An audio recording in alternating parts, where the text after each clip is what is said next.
ಒಬ್ಬ ಮನುಷ್ಯನಿಗೆ ಒಂದೇ ಸ್ಥಳದಲ್ಲಿ ನಿಲ್ಲುವುದು ಸುಲಭ, ಆದರೆ ಓಡುವುದು ಸ್ವಲ್ಪ ಕಷ್ಟ. ಅದೇ ರೀತಿ ನಮ್ಮ ಮನಸ್ಸಿಗೆ ಒಂದೇ ವಿಚಾರದಲ್ಲಿ ಸ್ಥಿರವಾಗಿರುವುದು ಬಹಳ ಕಠಿಣ, ಆದರೆ ಅದು ಎಲ್ಲೆಂದರಲ್ಲಿ ಅಲೆದಾಡುವುದು ಅತ್ಯಂತ ಸುಲಭ. ನೀವೇ ಗಮನಿಸಿ, ನಿಮ್ಮ ಮನಸ್ಸು ಯಾವಾಗಲೂ ಒಂದಲ್ಲೊಂದು ವಿಚಾರದ ಕಡೆ ಓಡುತ್ತಲೇ ಇರುತ್ತದೆ. ಯಾರು ತಮ್ಮ ಮನಸ್ಸನ್ನು ನಿಯಂತ್ರಿಸಿ ಬೇಕಾದಾಗ ಸ್ಥಿರಗೊಳಿಸಬಲ್ಲರೋ ಅವರಿಗಿಂತ ಶ್ರೇಷ್ಠ ವ್ಯಕ್ತಿ ಮತ್ತಾರೂ ಇಲ್ಲ. ಅದುವೇ ಯೋಗ. ಮನಸ್ಸಿನ ನಿಗ್ರಹವೇ ನಿಜವಾದ ಯೋಗ. ನಿಮ್ಮ ಸೋಮಾರಿತನವೇ ನಿಮ್ಮ ನಿಜವಾದ ಶತ್ರು. ಅದೇ ನಿಮ್ಮ ಬೆಳವಣಿಗೆಗೆ ಮೊದಲ ಅಡ್ಡಿಯಾಗುತ್ತದೆ. ನೆನಪಿಟ್ಟುಕೊಳ್ಳಿ, ನಿಮ್ಮ ಬಡತನಕ್ಕೂ ಹಿನ್ನಡೆಗೂ ಪ್ರಮುಖ ಕಾರಣ ಸೋಮಾರಿತನವೇ. ಅದನ್ನು ದೂರ ಮಾಡಿ. ಎದ್ದು ನಿಲ್ಲಿ, ಕಾರ್ಯೋನ್ಮುಖರಾಗಿರಿ. ಖಂಡಿತವಾಗಿಯೂ ಯಶಸ್ಸು ನಿಮ್ಮದಾಗುತ್ತದೆ. ನಿಮಗೆ ಕೆಲಸ ಮಾಡುವ ಆಸಕ್ತಿ ಇದ್ದರೆ ಮಾಡುವುದಕ್ಕೆ ಅನೇಕ ಅವಕಾಶಗಳಿವೆ. ಕೆಲಸಗಳಲ್ಲಿ ಶ್ರೇಷ್ಠ ಅಥವಾ ಕನಿಷ್ಠ ಎಂಬ ಭೇದವಿಲ್ಲ. ನೀತಿ, ಪ್ರಾಮಾಣಿಕತೆ ಮತ್ತು ನಿಷ್ಠೆಯಿಂದ ಮಾಡುವ ಪ್ರತಿಯೊಂದು ಕೆಲಸವೂ ಗೌರವಕ್ಕೆ ಅರ್ಹವಾಗಿದೆ. ಮೊದಲು ನಿಮ್ಮ ಮನಸ್ಸಿನಲ್ಲಿರುವ ಕೀಳರಿಮೆಯನ್ನು ತೆಗೆದುಹಾಕಿ. ಯಾವುದೇ ಕೆಲಸವನ್ನು ಇಷ್ಟಪಟ್ಟು ಶ್ರದ್ಧೆಯಿಂದ ಮಾಡಿದರೆ ಅದು ಶ್ರೇಷ್ಠ ಕೆಲಸವಾಗುತ್ತದೆ. ಅದೇ ಅಸಡ್ಡೆಯಿಂದ ಮಾಡಿದರೆ ಅದು ಕೀಳು ಕೆಲಸವಾಗುತ್ತದೆ. ಇಂದು ನೀವು ಶ್ರದ್ಧೆಯಿಂದ ಮಾಡುವ ಕೆಲಸವೇ ನಾಳೆ ನಿಮ್ಮನ್ನು ಉನ್ನತ ಸ್ಥಾನಕ್ಕೆ ಕೊಂಡೊಯ್ಯುತ್ತದೆ. ನಿಮ್ಮ ಬಳಿ ಎಷ್ಟೇ ಸಂಪತ್ತು ಇದ್ದರೂ, ಎಷ್ಟೇ ದೈಹಿಕ ಬಲ ಇದ್ದರೂ, ಮಾನಸಿಕ ಪ್ರಶಾಂತತೆ ಇಲ್ಲದಿದ್ದರೆ ಎಲ್ಲವೂ ವ್ಯರ್ಥ. ಜೀವನದಲ್ಲಿ ನೆಮ್ಮದಿಯಾಗಿ ಇರಬೇಕೆಂದರೆ ಅನಗತ್ಯ ವಿಷಯಗಳಿಗೆ ಅಂಟಿಕೊಳ್ಳಬೇಡಿ. ಕೆಲಸಕ್ಕೆ ಬಾರದ ವಿಷಯಗಳಿಗಾಗಿ ಮನಸ್ಸನ್ನು ಹಾಳು ಮಾಡಿಕೊಳ್ಳಬೇಡಿ. ನೀವು ಎಷ್ಟೇ ಬೈದರೂ, ಎಷ್ಟೇ ಕೋಪಗೊಂಡರೂ ಮತ್ತೆ ನಿಮ್ಮ ಜೊತೆಯೇ ಇರಲು ಬಯಸುವವರು ಇದ್ದರೆ ಅವರು ನಿಮ್ಮನ್ನು ನಿಜವಾಗಿ ಪ್ರೀತಿಸುತ್ತಾರೆ. ನಿಜವಾದ ಪ್ರೀತಿಗೆ ಯಾವುದೇ ಮಿತಿಗಳಿಲ್ಲ, ಯಾವುದೇ ನಿರೀಕ್ಷೆಗಳಿಲ್ಲ. ಯಾವುದೇ ಕೆಲಸವನ್ನು ಅಪನಂಬಿಕೆಯಿಂದ ಆರಂಭಿಸಬೇಡಿ. ನಿಮ್ಮ ಮೇಲಿನ ನಿಮ್ಮ ನಂಬಿಕೆಯೇ ಯಶಸ್ಸಿನ ಮೊದಲ ಹೆಜ್ಜೆ.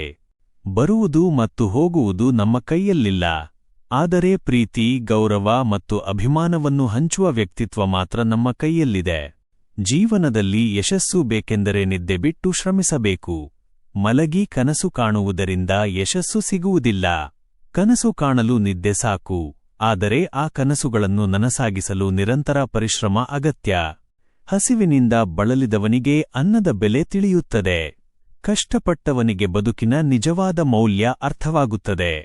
ಗಾಯದಿಂದ ಉಂಟಾಗುವ ನೋವು ಕೆಲವು ದಿನಗಳಲ್ಲಿ ಕಡಿಮೆಯಾಗಬಹುದು, ಆದರೆ ಕಟುವಾದ ಮಾತಿನಿಂದ ಉಂಟಾಗುವ ನೋವು ಜೀವನಪೂರ್ತಿ ಮನಸ್ಸನ್ನು ಕಾಡುತ್ತಲೇ ಇರುತ್ತದೆ.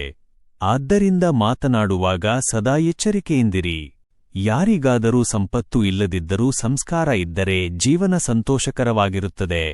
ಆದರೆ ಅಪಾರ ಸಂಪತ್ತು ಇದ್ದರೂ ಸಂಸ್ಕಾರ ಇಲ್ಲದಿದ್ದರೆ ಆ ಜೀವನ ಅಪೂರ್ಣವಾಗುತ್ತದೆ.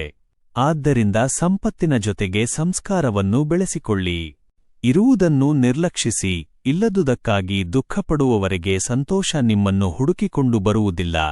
ಧೈರ್ಯಶಾಲಿ ಒಮ್ಮೆ ಮಾತ್ರ ಮರಣಿಸುತ್ತಾನೆ, ಆದರೆ ಭಯಪಡುವ ವ್ಯಕ್ತಿ ಪ್ರತಿಯೊಂದು ಸಂದರ್ಭದಲ್ಲೂ ಮನಸ್ಸಿನಲ್ಲಿ 1000 ಬಾರಿ ಮರಣಿಸುತ್ತಾನೆ.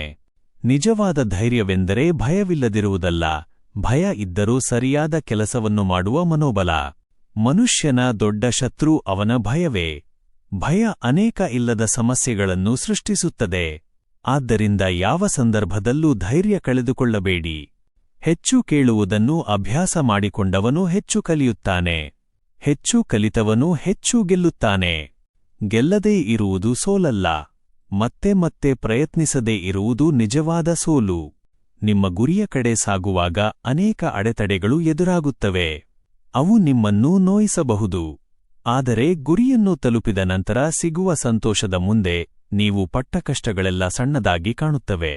ಜೀವನದಲ್ಲಿ ಕಷ್ಟಗಳು ಬರುತ್ತವೆ, ಹೋಗುತ್ತವೆ.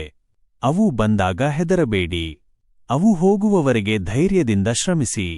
ಭಯದಿಂದ ಮಾಡುವ ಕೆಲಸದಲ್ಲಿ ಪರಿಪೂರ್ಣತೆ ಸಾಧ್ಯವಿಲ್ಲ, ಆದರೆ ವಿವೇಕ, ಆತ್ಮವಿಶ್ವಾಸ ಮತ್ತು ಶ್ರದ್ಧೆಯಿಂದ ಮಾಡಿದ ಕೆಲಸ ತಪ್ಪದೇ ಉತ್ತಮ ಫಲ ನೀಡುತ್ತದೆ. ಬಾಲ್ಯದಲ್ಲಿ ಶಾಲೆಯಲ್ಲಿ ಕಲಿತ ಪಾಠಗಳನ್ನು ಮರೆತುಬಿಡಬಹುದು, ಆದರೆ ಜೀವನ ಕಲಿಸಿದ ಗುಣಪಾಠಗಳನ್ನು ಎಂದಿಗೂ ಮರೆಯಲು ಸಾಧ್ಯವಿಲ್ಲ. ದೇವರ ನಿರ್ಣಯ ವಿಚಿತ್ರ. ಇಂದು ನಾವು ಯಾರನ್ನಾದರೂ ಕೀಳಾಗಿ ನೋಡಬಹುದು, ಆದರೆ ನಾಳೆ ಅವರ ಮುಂದೆ ಗೌರವದಿಂದ ನಿಲ್ಲಬೇಕಾಗಬಹುದು. ಆದ್ದರಿಂದ ಎಲ್ಲರನ್ನೂ ಗೌರವದಿಂದ ಕಾಣಿರಿ. ಯಾವುದೇ ಕೆಲಸವನ್ನು ಆರಂಭಿಸಿದ ಮೇಲೆ ಮಧ್ಯದಲ್ಲಿ ಕೈಬಿಡಬೇಡಿ. ಫಲಿತಾಂಶದ ಬಗ್ಗೆ ಅತಿಯಾಗಿ ಚಿಂತಿಸದೆ ಕೆಲಸವನ್ನು ಪೂರ್ಣಗೊಳಿಸುವತ್ತ ಗಮನಹರಿಸಿ. ಅದೃಷ್ಟಕ್ಕಾಗಿ ಕಾಯಬಹುದು, ಆದರೆ ಅವಕಾಶಗಳನ್ನು ನಾವು ಸ್ವತಃ ಸೃಷ್ಟಿಸಿಕೊಳ್ಳಬೇಕು. ಅದೃಷ್ಟ ಎಲ್ಲರಿಗೂ ಸಿಗುವುದಿಲ್ಲ, ಆದರೆ ಅವಕಾಶಗಳನ್ನು ಬಳಸಿಕೊಳ್ಳುವವರು ತಮ್ಮ ಜೀವನವನ್ನೇ ಅದೃಷ್ಟವನ್ನಾಗಿ ರೂಪಿಸಿಕೊಳ್ಳುತ್ತಾರೆ. ನಿಮ್ಮ ಮನಸ್ಸು ನಿಮ್ಮ ಹಿಡಿತದಲ್ಲಿದ್ದರೆ ನೀವು ಕಾಡಲ್ಲಿದ್ದರೂ ನಾಡಲ್ಲಿದ್ದರೂ ಸಂತೋಷವಾಗಿರಬಹುದು. ಹಣವು ದೊಡ್ಡ ಮರದಂತಿದೆ. ಅದರ ನೆರಳಿನಲ್ಲಿ ನಿಂತಾಗ ಕೆಲವೊಮ್ಮೆ ನಮ್ಮ ನೆರಳೇ ಕಾಣುವುದಿಲ್ಲ. ಹಾಗೆಯೇ ನಮ್ಮ ಸುತ್ತಲಿರುವ ನಿಜವಾದ ಸಂಬಂಧಗಳು ಕಾಣಿಸದೆ ಹೋಗಬಹುದು. ಹಣದ ವಿಷಯದಲ್ಲಿ ಅನೇಕರು ಸ್ವಾರ್ಥಿಗಳಾಗಿರುತ್ತಾರೆ. ಆದ್ದರಿಂದ ಹಣಕ್ಕಿಂತ ಮನುಷ್ಯತ್ವಕ್ಕೆ ಹೆಚ್ಚಿನ ಬೆಲೆ ನೀಡಿ. ಜವಾಬ್ದಾರಿಯ ಅರಿವು ಇಲ್ಲದವನಿಗೆ ಕೆಲಸ ಒಪ್ಪಿಸುವುದು ಎಷ್ಟು ತಪ್ಪೋ, ಸಂಬಂಧದ ಮೌಲ್ಯ ಅರಿಯದವರೊಂದಿಗೆ ಬಾಂಧವ್ಯ ಬೆಳೆಸುವುದೂ ಅಷ್ಟೇ ತಪ್ಪು. ನೀವು ಎಷ್ಟು ಹಣ ಸಂಪಾದಿಸಿದ್ದೀರಿ ಎಂಬುದಕ್ಕಿಂತ ಎಷ್ಟು ನೆಮ್ಮದಿಯಿಂದ ನಿದ್ದೆ ಮಾಡುತ್ತೀರಿ ಎಂಬುದೇ ಮುಖ್ಯ. ಹಣವನ್ನು ಎಷ್ಟೇ ಸಂಪಾದಿಸಿ ಎಷ್ಟೇ ಕಳೆದುಕೊಂಡರೂ ನಿಮ್ಮ ವ್ಯಕ್ತಿತ್ವವನ್ನು ಮಾತ್ರ ಎಂದಿಗೂ ಕಳೆದುಕೊಳ್ಳಬೇಡಿ. ಉತ್ತಮ ವ್ಯಕ್ತಿತ್ವವೇ ಮನುಷ್ಯನ ನಿಜವಾದ ಸಂಪತ್ತು. ನೆನಪಿರಲಿ, ಸಮಯ, ಸಂಸ್ಕಾರ, ಸತ್ಯ, ಪ್ರಾಮಾಣಿಕತೆ ಮತ್ತು ಪರಿಶ್ರಮ ಈ 5 ಗುಣಗಳು ನಿಮ್ಮ ಜೀವನವನ್ನು ಯಶಸ್ಸಿನ ಶಿಖರಕ್ಕೆ ಕೊಂಡೊಯ್ಯುತ್ತವೆ. ನಿಮ್ಮ ಕನಸುಗಳ ಮೇಲೆ ನಂಬಿಕೆಯಿಡಿ, ನಿಮ್ಮ ಪ್ರಯತ್ನವನ್ನು ಎಂದಿಗೂ ನಿಲ್ಲಿಸಬೇಡಿ. ಯಶಸ್ಸು ಒಂದು ದಿನ ಖಂಡಿತ ನಿಮ್ಮನ್ನು ಹುಡುಕಿಕೊಂಡು ಬರುತ್ತದೆ. ಧನ್ಯವಾದಗಳು.